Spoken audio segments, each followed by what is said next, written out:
अस्सलामुअलैकुम फ्रेंड्स, मैं आपको वेलकम करता हूं VO expert teaching YouTube channel पर। आज हम MGT 510 टोटल क्वालिटी मैनेजमेंट के लेक्चर नंबर 38 को कवर करेंगे, जिसका टाइटल है cause and effect diagram and other tools of quality. इसके अंदर जो फाइल यूज़ कर रहा हूँ आप वो भी ले सकते हैं, मैं आपको आगे बता दूंगा कैसे आप ले सकते हैं। नंबर 1 टॉपिक आज के लेक्चर का होगा हिस्टोग्राम। सेकंड हमारा टॉपिक होगा cause and effect diagram. Third हमारा टॉपिक होगा स्कैटर डायग्राम। फोर्थ और लास्ट हमारा टॉपिक होगा कंट्रोल चार्ट। हमेशा की तरह आपसे रिक्वेस्ट है कि वीडियो को लाइक करें, शेयर करें और चैनल को सब्सक्राइब जरूर कर लें। इससे होगा ये हम मोटिवेट होंगे और आपके लिए मजीद ऐसी वीडियोस लेकर आएंगे। बिना किसी टाइम को वेस्ट किए अपने लेक्चर को स्टार्ट करते हैं। जैसे कि मैंने बताया था, 4 टॉपिक हम डिस्कस करेंगे: histogram, cause and effect diagram, उसके बाद हमारा होगा scatter diagram and then last में हम डिस्कस करेंगे कंट्रोल चार्ट। अच्छा, यहाँ पर बहुत सारा डिटेल दी गई है जिसमें डिटेल में बहुत हार्ड वर्ड यूज हुए हैं, तो मैंने आपके लिए क्या किया है, मैं आपके लिए ये करता हूँ कि सिंपल सी एक्सप्लेनेशन आपके लिए यहाँ पे लगा देता हूँ स्टिकी नोट्स टाइप की। इस पे आप क्लिक करेंगे, ये आपके लिए ओपन हो जाएगी। इसको पढ़ के इजीली आपको समझ में आ जाएगा और इसके लिए परेशान होने की जरूरत नहीं है कि ये क्या लिखा हुआ है। इससे ज्यादा यहाँ पे कवर है और इजी वर्ड्स में कवर है, आपको समझ में आ जाएगा। तो हम यहाँ पे क्लिक करते हैं, ये ओपन हो गया। इसको देखते हैं। क्वेश्चन है, what is histogram? A histogram is a graph that show how data is spread out and grouped. It displays how often certain values of ranges value appear in the data sheet. This make easier to spot pattern or variation. देखिए, histogram क्या होता है? एक graph होता है। किस तरीके का ग्राफ होता है वो अभी हम यहाँ पर नीचे देखेंगे, जो कि शो करता है डेटा किस तरीके से उसको स्प्रेड किया गया है और किस तरीके से उसको ग्रुप किया गया है। ये डिस्प्ले कर रहा होता है सर्टेन वैल्यूज, डिस्प्ले कर रहा होता है रेंज, डिस्प्ले कर रहा होता है जो अपीयर डेटा सेट के अंदर जो वैल्यूज होती हैं। ये इजी होता है कि आपको समझ में आ जाता है कि डेटा का पैटर्न किस तरीके से है और वेरिएशन किस तरीके से। आगे हम इसकी एग्जांपल भी देखेंगे, मजीद क्लियर हो जाएगा आपको। हिस्टोग्राम यूज क्यों करते हैं हम? ये हमें हेल्प करता है चीज़ों को समझने में। The shape of the data, डेटे की शेप कैसी है, यानी कि वो इवनली स्प्रेड है, स्क्यूड है, सेंटर्ड अराउंड है, या उसकी कोई स्पेसिफिक वैल्यू है।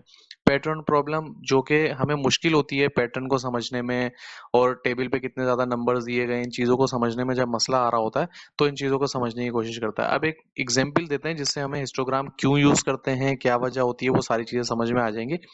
आप एक एग्जाम्पल, रियल लाइफ एग्जांपल देंगे। आप एक टीचर हैं और जो मैथ पढ़ा रहे हैं, और मैथ का आपने एक टेस्ट लिया है जिसमें स्टूडेंट को मुख्तलिफ नंबर्स आए हैं, उन नंबर्स को आप कैलकुलेट कर रहे हैं।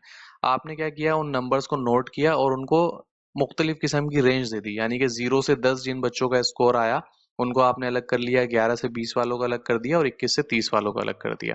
अब आप हिस्टोग्राम यूज करेंगे और आप देखेंगे कि ज्यादातर स्टूडेंट जो हैं जिन्होंने स्कोर किया है 41 से लेकर 60 की दरमियान, और लेकिन कुछ स्टूडेंट हैं जिनके नंबर जो हैं वो 20 से कम आए हैं। ठीक है, अब यहाँ पे ये मत बोलिएगा कि यहाँ पे 41 से 60 तो है ही नहीं। तो ये मैंने सिर्फ एग्जांपल दी है कि 0 to 10, 11 to 20, 21 से 30, फिर 31 से 40 और इसी तरीके से 41 से 60।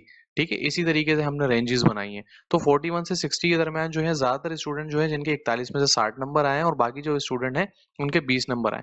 ये आपको हेल्प करेगा कि आप आइडेंटिफाई करें ट्रेंड के मेजोरिटी जो स्टूडेंट है वो बहुत अच्छा पढ़ रही है और उन कुछ स्टूडेंट ऐसे हैं जिनको कुछ एक्स्ट्रा हेल्प चाहिए होगी। तो इस तरीके से आप जो है डेटा पॉइंट आउट कर लेते हैं, ग्रुप कर लेते हैं और आपको चीजें समझ में आ जाती हैं। अब यहाँ पे देखें, ये दिए हुए हैं हमें नंबर। ठीक है, अब एक मिसाल ले लें कि कुछ स्टूडेंट जो हैं, हमने उनसे मैथ का पेपर लिया और सबसे ज्यादा स्टूडेंट जो है उनका 14 नंबर आया। ठीक है, उससे कम स्टूडेंट जो है उनके 12 नंबर आया, उससे कम स्टूडेंट जो 11 नंबर आया, और कितने स्टूडेंट हैं जिनके ये नंबर आया वो यहाँ पर डिटेल भी दी गई है। ठीक है, तो इस तरीके से हम डेटा प्लॉट कर लेते हैं और उसमें हमारी सारी चीजें जो हैं हमें क्लियर आ जाती हैं और समझ में आ जाती हैं। नेक्स्ट हम देखते हैं कॉज एंड इफेक्ट डायग्राम। सबसे पहले कॉज एंड इफेक्ट डायग्राम को हम फिश बोन डायग्राम भी कहते हैं। ये एमसीक्यूज के अंदर बहुत इंपॉर्टेंट है और ये जो लेक्चर है इसमें कुछ ना कुछ तो पेपर के अंदर लाजमी आएगा। मेरी कोशिश ये होती है कि आपको इतना एक्सप्लेन कर दिया जाए कि एक दफा आपको लेक्चर समझा दिया जाए। अगर आपको कोई जरूरत पड़ती है तो देखें आप क्या कर सकते हैं। अगर आपको कॉज एंड इफेक्ट, ऊपर हमने हिस्टोग्राम पढ़ा, वो समझ में नहीं आ रहा, आप सिंपल गूगल पे जाएं, हिस्टोग्राम लिखें, इमेजेस पे क्लिक करें और इमेजेस देखना शुरू कर दें, उससे मजीद क्लियर आपको हो जाएगा। कॉज एंड इफेक्ट डायग्राम, जिसको हम फिशबोन डायग्राम भी कहते हैं, इसको देखते हैं। Cause and effect diagram also called a fishbone diagram, और इसको इशिकावा डायग्राम भी कहते हैं। Is a simple tool to figure out why a problem is happening, it look like a fishbone skeleton. अच्छा, इसको फिशबोन डायग्राम क्यों कहते हैं? कि जैसे एक मछली के अंदर का ढांचा होता है ना, उसी तरीके से ये डायग्राम होती है। ये एक सिंपल सा टूल है जिससे हम ये इस्तेमाल करने के लिए पता करते हैं कि ये प्रॉब्लम क्यों हो रही है, इसके पीछे क्या वजह है, कोई प्रॉब्लम आ रही है तो उसके पीछे क्या वजह है। अब यहाँ पर फिश बोन की डायग्राम को ना आप एनालाइज करें। जैसे मैंने बताया कि फिश का ढांचा होता है, तो सबसे पहले क्या होता है, मछली का सर होता है। The head represent the problem. जो सर होता है वो उसके आगे जो है, सर के आगे हम लिख देते हैं कि भाई ये मेन प्रॉब्लम है, ठीक है। और पीछे हम कि इसको सॉल्व करना है। उसके बाद देखते हैं the bone represent category of cases contributing the problem, और उसकी जो हड्डियां होती हैं उस पे ये लिखा हुआ आ रहा होता है कि क्या क्या वजह हो सकती है कि इस वजह से ये प्रॉब्लम आ सकती है, हम वो वजह लिख देते हैं। अब स्मॉलर ब्रांचेस जो होती हैं वो स्पेसिफिक रीजन बताती हैं एक ईच कैटेगरी के अंदर। अब जब हाँ आगे मैं डायग्राम आपको दिखा के ये सारी चीजें बताऊंगा तो आपको इजीली समझ में आ जाएंगी, ठीक है। अब ये किस तरीके से काम करती है, define the problem, right it at the head of the fish bone diagram, की जो प्रॉब्लम है उसको उसके हेड पे आप लिखते हैं। अब देखिए मैं नीचे चलता हूँ। जैसे जो प्रॉब्लम आपको आएगी वो आप यहाँ पर आपके हेड पे लिख दिया कि भाई वर्ड प्रोसेसिंग का एरर आ रहा है, ठीक है। ये आपने यहाँ पर लिख दिया, सही है। हमने हेड के उसके ऊपर प्रॉब्लम लिख दी, ठीक है। अब यहाँ पर आ गया, sorry sorry sorry sorry sorry, हाँ ऊपर जाते हैं कि हेड पे हमने प्रॉब्लम लिख दी। उसके बाद मेन कैटेगरीज को डिफाइन कर दिया, मेजर उसकी जो ब्रांचेस हैं उसमें जैसे पीपल हैं, प्रोसेस हैं, इक्विपमेंट है, मटेरियल है, इस वजह से प्रॉब्लम आ रही है, ठीक है। अब यहाँ पे मैं आपको दिखाता हूँ, देखिए हेड पे आपने प्रॉब्लम लिख दिया। अब ये ब्रांचेस हैं, यहाँ पे क्या क्या मसला हो सकता है, टाइम का मसला हो सकता है, क्लाइंट का मसला हो सकता है, टाइपिस्ट का मसला हो सकता है, ठीक है। अब उसके आगे इस देखें मेन जो स्केलेटन है फिशबोन एनालिसिस का, अब ये मैं आपको दिखाता हूँ। ये मैं आपको इसलिए नहीं दिखा रहा कि आप कंफ्यूज हो जाएंगे। ये हेड आ गया, यहाँ पर आपने प्रॉब्लम लिख दी। ये इसकी मेन कैटेगरीज आ गई, जैसे कि मेन कैटेगरीज क्या है, मेजरमेंट है, पीपल है, मटेरियल है, एनवायरनमेंट है, इक्विपमेंट है, मेथड है। अब मेथड के अंदर कौन कौन सी प्रॉब्लम आ सकती है, फोकस पॉइंट ठीक नहीं है, टेक्निक ठीक नहीं है, रिचुअल ठीक नहीं है, शूटिंग पोजीशन ठीक नहीं है। तो यहाँ पर आपने दिखा दिया कि भाई ये मेन प्रॉब्लम है, शूटिंग पोजीशन जिसके आप अंदर सर्किल बना रहे हैं, तो ये मेन प्रॉब्लम है, ठीक है। इसी तरीके से मेजरमेंट में क्या क्या प्रॉब्लम हो सकती है, पीपल में क्या क्या प्रॉब्लम, जैसे पीपल में प्लेयर की प्रॉब्लम हो सकती है, कोच की प्रॉब्लम हो सकती है, इस तरीके। अब फ्री थ्रोइंग से क्या मुराद है कि वो जो बॉल हाथ में पकड़ते हैं और उसको फेंकते हैं, तो भाई उसमें प्रॉब्लम हो सकती है। मटेरियल में क्या, जो बास्केटबॉल है जिसको थ्रो करते हैं उसका मसला हो सकता है। Regulation, background and rim problem हो सकती है, ठीक है। इन्वायरमेंट में क्या हो सकता है, गेम सही नहीं है, प्रैक्टिस सही नहीं है, इंडोर हो रही है, आउटडोर हो रही है, तो इस तरीके की चीजें हो सकती हैं। तो मैंने एक डायग्राम दिखा के एक आउटफ्लो ले लिया, अब हम इसको डिटेल में पढ़ते हैं तो आपको चीजें वहां से रिकॉल होना शुरू हो जाएंगी, ठीक है। तो हेड में क्या होता है, उसके बाद मेन कैटेगरीज मैंने आपको बताई। अब ब्रेनस्टॉर्म केसेस क्या होती है कि स्मॉलर ब्रांचेस ऐड करते हैं स्पेसिफिक रीजन की अंडर ईच कैटेगरी, ठीक है। अब आप एक मिसाल ले लें कि आपकी एक कपड़े की शॉप है, ठीक है, और आपके पास मेन प्रॉब्लम क्या होगी कि आपकी सेल्स नहीं आ रही। सेल्स के पीछे आपने मेन कैटेगरीज बनाई, हो सकता है मेरे सेल्समैन में मसला हो सकता है मेरी शॉप की टाइमिंग में मसला हो। फिर आपने कैटेगरी बनाई, हो सकता है कि मेरे मटेरियल में मसला हो सकता है मेरे प्राइस में मसला हो। या आपने कैटेगरीज बना दी, मेन प्रॉब्लम क्या है, सेल्स नहीं आ रही, और सेल्समैन, टाइम और मटेरियल और जो फैशन इंडस्ट्री है उसमें आपका मसला हो। उसके बाद आप मेन प्रॉब्लम लिखना चाहेंगे। अब यहाँ पे एक एग्जांपल ले लेते हैं कॉफी शॉप की। एक कॉफी शॉप जो है उसको कस्टमर कंप्लेंट आ रही है बहुत ज्यादा कि आपकी सर्विसेज जो है वो बहुत स्लो है। अब वो कॉफी शॉप के ओनर क्या कर रहे हैं, वो फिशबोन डायग्राम का यूज कर रहे हैं। अब पीपल क्या कर रहे हैं, अब उन्होंने एक मेन कैटेगरी पीपल के ऊपर, उसमें वो अंदर मेन प्रॉब्लम्स क्या बता रहे हैं कि भाई हो सकता है स्टाफ ट्रेन ना हो, यानी कि ट्रेनिंग ना हो, स्टाफ जो है वो शॉर्ट हो पीक आवर्स के दौरान। अब वो प्रोसेस में देख रहे हैं कि वो कोई क्लियर वर्क फ्लो नहीं है।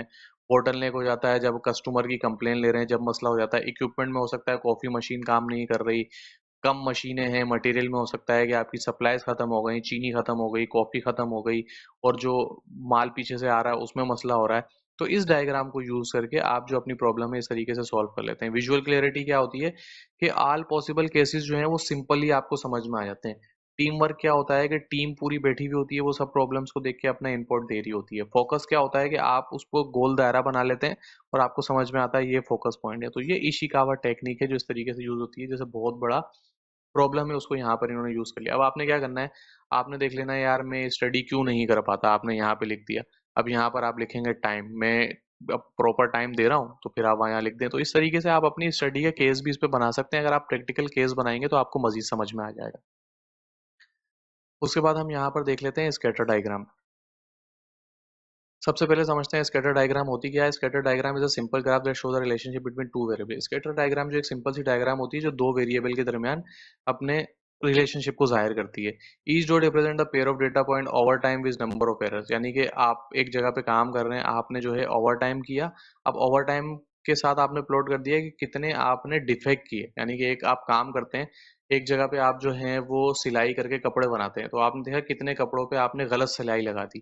ठीक है, अब गलत सिलाई को खोलने के लिए आपको ओवर टाइम लगाना पड़ा, तो एक दूसरे का रिलेशनशिप हो गया। तो इसके ऊपर जो है स्कैटर डायग्राम देख रही होती है। ठीक है, अब इसमें एक अपवर्ड ट्रेंड होता है, एक डाउनवर्ड ट्रेंड होता है। अपवर्ड ट्रेंड क्या है? If dots move up to the right, यानी कि अगर आप जो है वो ऊपर की तरफ मूव कर रहे हैं और राइट की तरफ मूव कर रहे हैं, तो इसका मतलब क्या है कि वेरिएबल इंक्रीज कर रहे हैं। ठीक है, और अगर डाउनवर्ड की तरफ मूव कर रहे हैं, अब जैसे कि more study hours higher test score, अगर आप ज्यादा देर तक पढ़ेंगे तो आपके ज्यादा नंबर आएंगे। डाउनवर्ड ट्रेंड क्या होता है? Relative relationship. अगर नोड जो है वो डाउन की तरफ मूव कर रहे हैं और राइट की तरफ मूव कर रहे हैं, लेकिन डाउन आ रहे हैं, अप जा रहे हैं तो पॉजिटिव, डाउन आ रहे हैं तो नेगेटिव, इसका मतलब क्या है कि आप जब ज्यादा एक्सरसाइज करेंगे तो लोअर वेट आपका होगा। तो रिलेशनशिप, नोट ट्रेंड, अगर डॉट्स के दरमियान कोई रिलेशनशिप ही नहीं है, कोई डॉट जो है वो ऊपर जा रहा है, कोई नीचे जा रहा है, कुछ भी नहीं हो रहा, तो इसमें क्या है कि ये एक नेगेटिव नो रिलेशनशिप शो कर रहे हैं, यानी कि आपने एक ऐसे पॉइंट डाल दिए जिनका आपस में कोई रिलेशनशिप नहीं है। एक रियल लाइफ एग्जांपल देखते हैं। एक फैक्ट्री मैनेजर है जो करना चाहता है कि ओवर टाइम आवर जो है वो कितने आ रहे हैं और एरर्स की वजह से कितने आ रहे हैं, उसके जो वर्कर काम कर रहे हैं वो कितना एरर्स करते हैं जिसकी वजह से ओवर टाइम आने लग पड़ रहे हैं। अब वो क्या कर रहा है कि वो डेटा प्लॉट कर रहा है, ओवर टाइम आवर जो है वो एक्स एक्सिस पे प्लॉट कर रहा है और नंबर ऑफ एरर जो है वो वाई एक्सिस पे प्लॉट कर रहा है। अब उसके बाद क्या हुआ कि इसका मतलब क्या हुआ, स्कैटर डायग्राम शो करती है कि अपवर्ड ट्रेंड है। इसका मतलब क्या है कि ओवर टाइम लगाना पड़ रहा है, जितना ज्यादा ओवर टाइम लगाएंगे उतने ज्यादा एरर आ रहे हैं, तो मैनेजर को ओवर टाइम को कम करना पड़ेगा इसको फिक्स करने के लिए। सिंपल विजुअलाइजेशन होती है कि क्विकली इसका यूज क्या होता है कि क्विकली रिलेशनशिप शो कर देता है, आपको एक्शन लेने में मदद करता है, आपको डिसीजन मेकिंग में मदद करता है, ये चीजें होती हैं। अब यहाँ पर देख लें, number of errors, volume of work. अब देखें, नंबर ऑफ एरर्स जो है वो एक्स एक्सिस पे जो है ये एक्स एक्सिस होता है, तो एक्स एक्सिस पे जो है वो नंबर ऑफ एरर प्लॉट हुए हैं और वाई एक्सिस पे जो है ओवर टाइम प्लॉट हुआ। अब देखें, नंबर ऑफ एरर भी बराबर थे जब नंबर ऑफ वर्क भी बराबर था, लेकिन जैसे ही उन्होंने नंबर ऑफ वर्क को बढ़ाया तो नंबर ऑफ एरर्स भी बढ़ गए, फिर उन्होंने नंबर ऑफ वर्क को बढ़ाया, फिर नंबर ऑफ एरर बढ़ गए, यानी कि जैसे जैसे नंबर ऑफ वर्क बढ़ता गया तो एरर बढ़ते गए। तो आपने अगर एरर्स को कम करना है तो आप नंबर ऑफ वर्क जो है वो कम करते हैं। लास्ट हमारा टॉपिक है कंट्रोल चार्ट। कंट्रोल चार्ट को देखते हैं क्या होता है। Control chart is a graph use to monitor how a process perform over time. Control chart एक ग्राफ होता है जो कि बताता है कि आप अगर एक काम कर रहे हैं तो वक्त के साथ साथ आपके काम किस तरीके से, आपकी परफॉर्मेंस बढ़ रही है, कम हो रही है, इस चीज को हेल्प करता है। ये हेल्प करता है कि परफॉर्मेंस जो है स्टेबल है, अंडर कंट्रोल है, या अनयूजुअल उसके अंदर कुछ हो रहा है। की फीचर्स क्या होती हैं कंट्रोल? हॉरिजेंटल एक्सिस के अंदर टाइम होता है, वर्टिकल एक्सिस के अंदर वैल्यूज आप डालते हैं, सेंट्रल लाइन, एक सेंट्रल लाइन आती है जो कि एवरेज आपको बता रही होती है, अपर एंड लोअर लिमिट होती है, बाउंड्री इंक्लूडिंग आप एक सेट करते हैं कि भाई ये एक्सेप्टेबल वेरिएशन है और ये जो है अनएक्सेप्टेबल वेरिएशन है। टू टाइप की वेरिएशन होती है। कॉमन केसेस में क्या होता है, रोजाना आप जैसे काम कर रहे होते हैं, रैंडम वेरिएशन आ रही होती है, जो कि आपको पता होता है कि इतना मसला आएगा। जैसे आप एक मशीन पे काम करते हैं तो वो मशीन थोड़ी देर बाद रुक जाती है या चलते चलते वो गर्म हो जाती है, तो आप परेशान नहीं होते, मशीन को चलाते रहते हैं, आपको पता होता है कि इसके अंदर मोटर लगी हुई है और वो इतना गर्म होती है, ये एक नॉर्मल सी चीज है। ठीक है, अब कंट्रोल चार्ट क्यों यूज करते हैं? Don't over react to normal variation, treating common cases special. यानी ये कंट्रोल चार्ट इसलिए यूज कर रहे होते हैं, आपने देखा होगा कि अल्लाह ना करे अगर आप हॉस्पिटल्स में जाते हैं तो हॉस्पिटल्स में जो है आपके अंगूठे पे एक वो लगा दिया जाता है, आपके सीने पे कुछ वो लगा दिए जाते हैं ईसीडी के जरिए। वो डॉक्टर्स जो हैं या वो वहाँ पे जो वार्ड बॉय होता है या वार्ड लेडी होती है, वो आपके सीने के ऊपर जो है वो कुछ ट्यूब्स लगा देती हैं और आपके हैंड पे जो है वो एक फिंगर पे, एक थंब पे वो लगा दिया जाता है। तो उससे क्या हो रहा होता है कि मॉनिटर के अंदर एक ग्राफ यूज हो रहे होते हैं कि भाई इतनी आपकी दिल की धड़कन है, इतना आपका ब्लड प्रेशर, इतनी आपकी पल्स रेट है। तो वो क्या हो रहा होता है, कंट्रोल चार्ट ही हो रहा होता है, वहां पे चार्ट में सारी चीजें आ रही होती हैं और उसमें वो देख रहे होते हैं, हाँ यार इससे ऊपर अगर रीडिंग गई तो खतरे की बात है, और वो बीप करना भी शुरू कर देता है। आप अगर अल्लाह ना करे कभी जाएं इमरजेंसीज में तो आपको बीप की आवाज आ रही होती है, तो वो बीप डॉक्टर्स के लिए, चाहे जो वार्ड बॉय, जो नर्स खड़ी होती है, उसके लिए बहुत इंपॉर्टेंट होती है कि ये रीडिंग जो है अब नॉर्मल हो रही है, इसको यहाँ पे नोट डाउन करना है। ये देखें इस तरीके से कि अपर लिमिट क्या है, डाउनवर्ड लिमिट क्या है, इस तरीके से ये सारी चीजें जो है वो कंट्रोल हो रही होती हैं। तो गाइज ये था आज का लेक्चर, आई होप सो आपको समझ में आएगा। इससे रिलेटेड कोई भी क्वेश्चन है आप कमेंट सेक्शन में पूछ सकते हैं। ये फाइल किस तरीके से आप हासिल कर सकते हैं, वीडियो के डिस्क्रिप्शन में ईमेल आईडी मौजूद है और व्हाट्सएप ग्रुप का लिंक मौजूद है। ईमेल आप डायरेक्टली सेंड कर दें, आपको फाइल मिल जाएगी। व्हाट्सएप ग्रुप ज्वाइन करके आप एडमिन को मैसेज कर दें तो भी आपको फाइल मिल जाएगी। आज की वीडियो में इतना ही, मिलते हैं अगली वीडियो में, जब तक दुआओं में जरूर याद रखिएगा। अल्लाह हाफिज।